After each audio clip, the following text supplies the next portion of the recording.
Salam dan bahagia buat ibu dan bapak guru. Saya Hufni Misa, guru di SMP Negeri 11 Kota Kupang. Asesmen menjadi kegiatan yang penting dilakukan dalam pembelajaran, tidak terkecuali dalam penerapan kurikulum merdeka.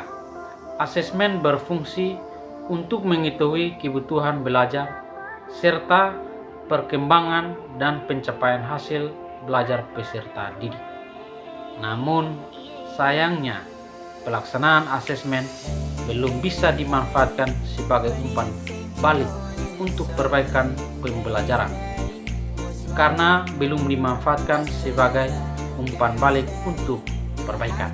Berdasarkan fungsinya, asesmen terdiri dari 3 jenis, yaitu asesmen sebagai proses pembelajaran, asesmen untuk proses pembelajaran, dan asesmen pada akhir proses pembelajaran. Ketiganya dapat dilaksanakan baik dengan metode asesmen sumatif maupun formatif. Dalam mengikuti asesmen berikut, asesmen masih bersifat esai dan teks tertulis. Asesmen kurang menyenangkan, sehingga asesmen sifatnya hanya sebagai kewajiban bagi siswa. Siswa hanya mengikuti apa yang diperintahkan oleh guru. Berikut, asesmen belum begitu efektif dan efisien. Oleh sebab itu, agar pelaksanaan asesmen sejalan dengan tujuan yang hendak dicapai, pendidik diharapkan memperhatikan karakteristik asesmen.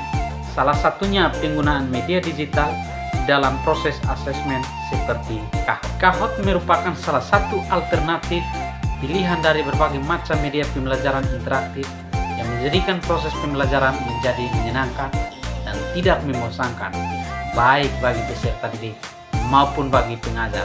Karena media Kahoot menekankan gaya belajar yang melibatkan hubungan peran aktif, partisipasi peserta didik dengan rekan-rekan sejawatnya secara kompetitif terhadap pembelajaran yang sedang atau telah dipelajarinya. Kahoot sendiri merupakan media interaktif yang memungkinkan pengguna untuk berinteraksi dengan konten yang disajikan. Tantangan terbesar dalam pengembangan dan penggunaan media interaktif ini melibatkan berbagai aspek. Salah satunya adalah teknologinya, desain, konten, dan interaksi manusia. Ada beberapa tantangan utama yang terkait dengan media interaktif itu sendiri. Desain ini juga membuat antarmuka yang mudah digunakan dan ramah pengguna. Ini adalah tantangan utama dalam media interaktif, karena desain yang buruk dapat menghambat pengguna untuk berinteraksi dengan konten dengan baik. Ini terutama bagi peserta didik. Selain itu, teknologi yang dimiliki oleh peserta didik dari Android-nya. Karena media interaktif ini mencakup masalah kompatibilitas perangkat dan perangkat lunak yang harus support sistem Android dari peserta didik agar bisa mengakses. Ini juga menjadi tantangan terbesar bagi peserta didik. Selain itu juga konten yang berkualitas.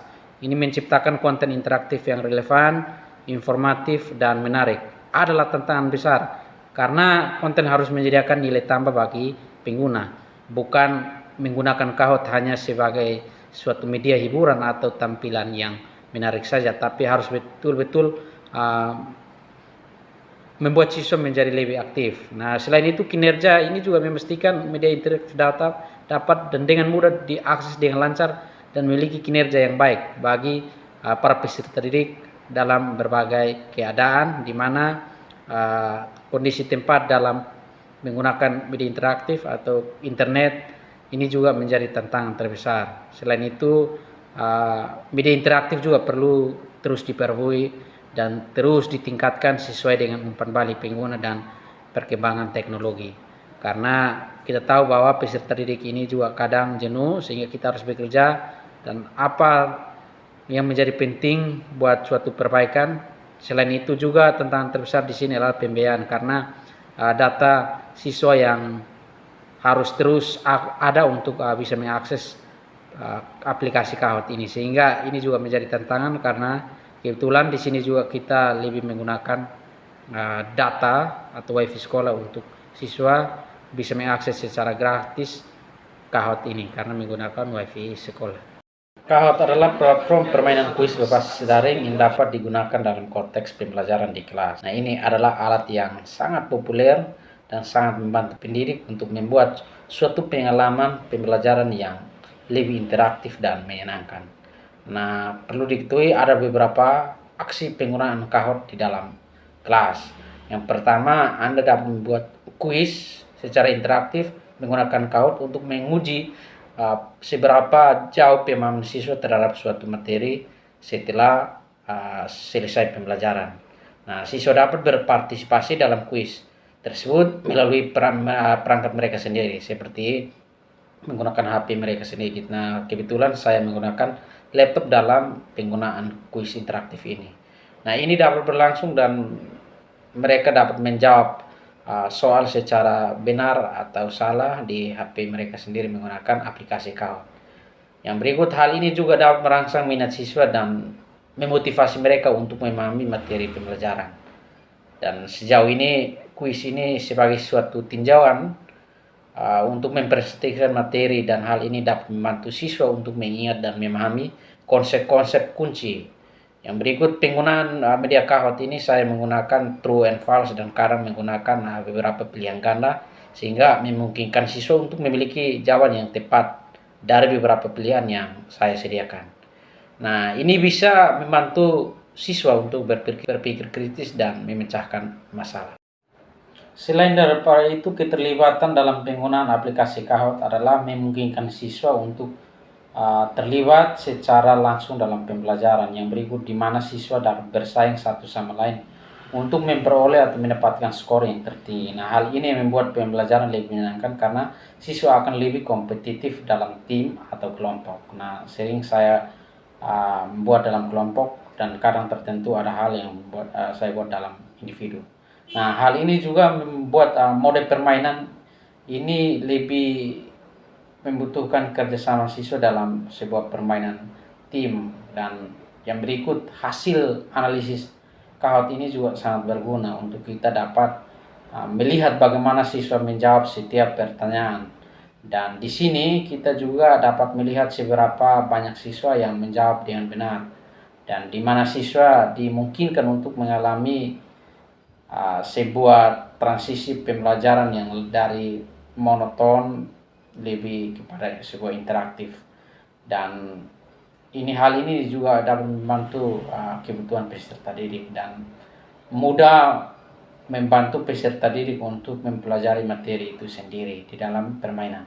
Selain itu, Kahoot ini juga dapat menampilkan gambar dan video. Nah, dalam penampilan pertanyaan-pertanyaan itu kadang kita desain dalam video dan kadang kita desain dalam gambar sehingga siswa dapat melihat langsung, menonton video baru menjawab berdasarkan petunjuk yang diberikan dalam Kahoot. Nah, hal ini membuat siswa lebih semangat dan lebih antusias untuk mengikuti secara real time, dan ini akan kelas akan lebih hidup dan siswa-siswa akan terasa lebih senang. Dan ini yang saya lihat selama proses pembelajaran berlangsung dan setelah saya lihat dalam proses asesmen menggunakan aplikasi Kahoot, karena ini tidak hanya semata untuk mengukur seberapa jauh si peserta didik memahami materi itu sendiri, tapi lebih kepada bagaimana mengakomodir kebutuhan siswa, bagaimana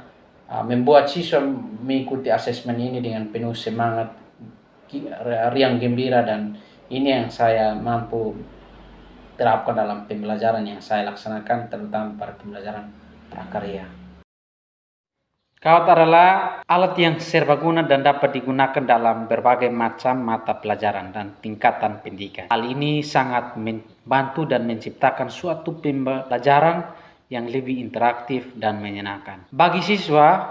Oleh karena itu, perlu ditingkatkan dengan memaksimalkan waktu dan guru terus memperbaiki kesalahan-kesalahan dan memanfaatkan fitur-fitur terbaru guna mencapai suatu pembelajaran yang lebih asik dan menyenangkan. Anda mengikuti asesmen menggunakan Kahoot? Menurut saya menggunakan Kahoot sangat menyenangkan dan bisa lebih mudah. Oke, terima kasih. Perasaan Anda ketika mengikuti asesmen menggunakan aplikasi Kahoot? Menurut saya, menggunakan aplikasi Kahoot itu lebih asik dan menyenangkan. Menggunakan aplikasi Kahoot itu lebih memudahkan siswa untuk berinteraksi dengan guru sehingga lebih asik dan lebih menyenangkan. Oke, terima kasih.